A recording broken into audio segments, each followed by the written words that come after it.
आँख खुलते ही उसे अपने कमरे में अंधकार और दम घोटू धुआं फैला नजर आता है।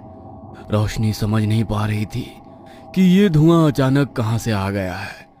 तभी वहां पर कमरे में लगी लालटेन जल उठती है और धुंधली सी रोशनी के पार उसे एक आकृति नजर आती है जिसका आकार छत के लगभग बराबर था।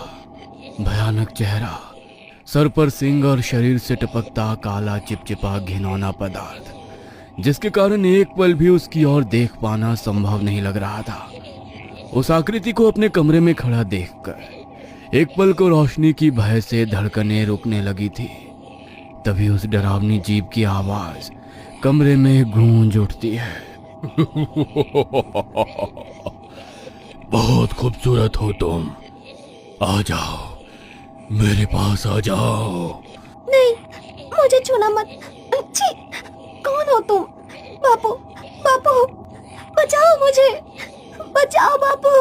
वो भयानक जीव रोशनी की तरफ बढ़ता है, लेकिन तभी रोशनी के चारों तरफ आग का गोला घेरा बन जाता है और जिन्न उसके अंदर प्रवेश नहीं कर पाता है। कब तक तू ऐसे मुझसे बचती रहेगी? बहुत जल्दी तुझे अपने साथ ले जाऊंगा मैं। कोई नहीं बचा पाएगा तुझे मुझसे, कोई नहीं। उस भयानक दिखने वाले जिन्न का रूप और ज्यादा भयंकर हो गया था। मोम की तरह पिघलते हुए उसने खुद को आग के घेरे के चारों तरफ फैला लिया। बीच में रोशनी घबराई हुई अकेली अपने बिस्तर पर बैठी थी। डर के मारे उसकी आंखों से आंसू बह रहे थे।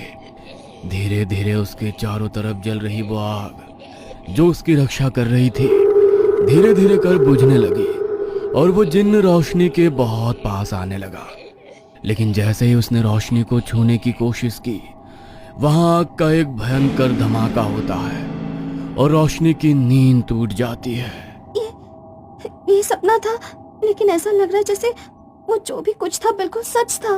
डर के मारे उसका पूरा शरीर पसीने से भीग गया था और सांसें तेज हो गई थी। तभी उसने देखा कि उसके कमरे की लालटेन सच में जली हुई है और एक धुआं धीरे धीरे कर उसके कमरे से गायब हो रहा है।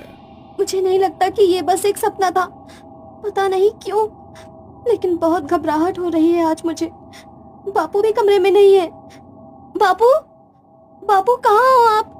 घर में रोशनी के बापू का एक कमरा था जहां पर वो अपनी पूजा पाठ किया करते थे।